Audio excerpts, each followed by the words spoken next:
hay una pregunta que generalmente surge en los lugares a donde voy, y es la siguiente: pero hermano, ¿tiene Dios necesidad de que lo defiendan? Porque esa es una pregunta que generalmente está en la mente y en el corazón de un cristiano. Y un cristiano cuando está apenas empezando en el evangelio, eso es lo primero que podría pensar. ¿Tiene Dios necesidad de que lo defiendan? Y yo te puedo dar una respuesta. Dios no tiene necesidad de que lo defiendan. En eso sí estoy totalmente de acuerdo.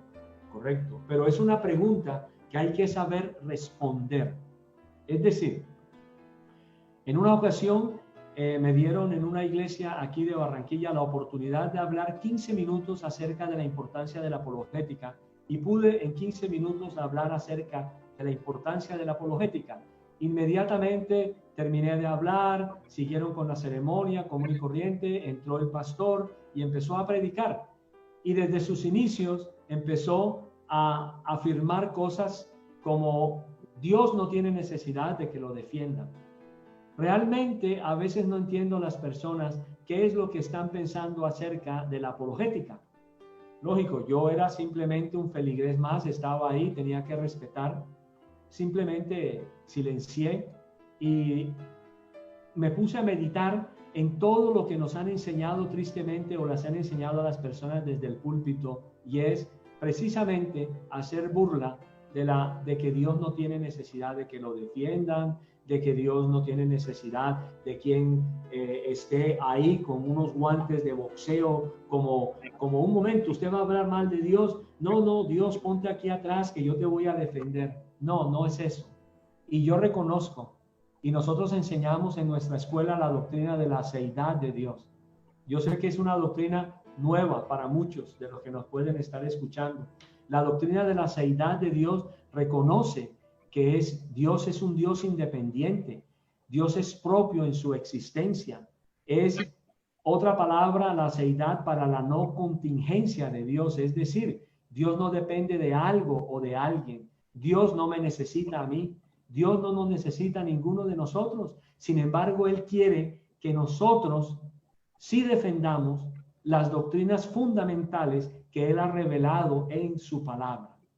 Entonces, debemos entender que nosotros no vamos a defender a Dios, pero nosotros sí vamos a defender las doctrinas fundamentales de la cristiandad ortodoxa y que están reveladas claramente en las Escrituras, como es, por ejemplo, la Trinidad, como es también la divinidad de nuestro Señor Jesús, como es también que el Espíritu Santo es una persona, que realmente nosotros creemos en una Trinidad, que Jesús nació de una virgen, que Él tuvo un nacimiento virginal, que nuestro Señor murió, fue sepultado y resucitó al tercer día en el mismo cuerpo, pero glorificado, con el que había muerto.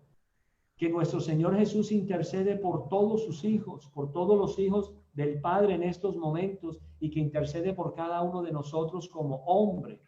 Esas son las doctrinas fundamentales que nosotros queremos que las personas aprendan a defender. ¿Ves? Y por eso les damos las herramientas necesarias para hacerlo, por medio de diálogos, por medio de prácticas dentro del salón de clase o dentro del salón virtual como tal. ¿Por qué? Porque sí vemos la necesidad de defender las doctrinas fundamentales de la fe cristiana.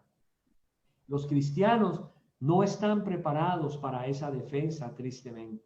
Y por eso es nuestro interés de alguna manera, aunque pequeño nuestro esfuerzo, que pueda valer para algo más, para que puedan unirse otros ministerios y poder decir: nosotros podemos aportar esto, otros pueden aportar aquello, y poder de esa manera preparar hombres y mujeres en la fe cristiana como tal. Amén. ¿Ok? Entonces, hay definitivamente en la palabra de Dios el mandato de Él. El mandato de nuestro Señor es claro. Por ejemplo, la palabra de Dios en Judas 1:3 dice claramente: amados, por el gran empeño que tenían escribiros acerca de nuestra común salvación, he sentido la necesidad de escribiros, exhortándoos a contender ardientemente por la fe que de una vez para siempre fue entregada a los santos. ¿Y qué es básicamente contender ardientemente por la fe? Es simple y llanamente hacer apologética o hacer apología.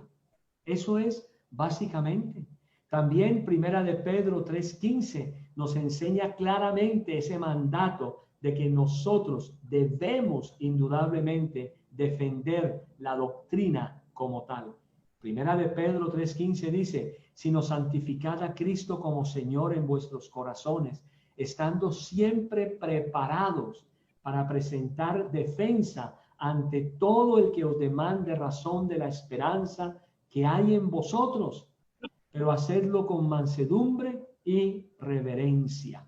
También en Hechos 18 hay una defensa muy clara del apóstol, cuando dice la escritura, cuando él quiso pasar a Acaya, los hermanos lo animaron y escribieron a los discípulos que lo recibieran, y cuando llegó ayudó mucho a los que por la gracia habían creído, porque refutaba vigorosamente en público a los judíos, demostrando por las escrituras que Jesús era el Cristo. Hechos 18, versículos 27 y 28.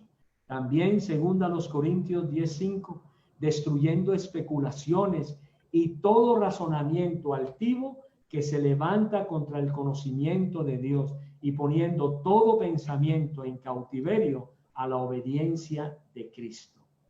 No es entonces destruir especulaciones y todo razonamiento altivo contra el conocimiento de Dios una defensa del Evangelio. Yo creo que la Escritura es clara. Nosotros no debemos menospreciar la apologética. Nosotros debemos considerar a la apologética como lo que es realmente. Es una disciplina dentro de la teología. Entonces,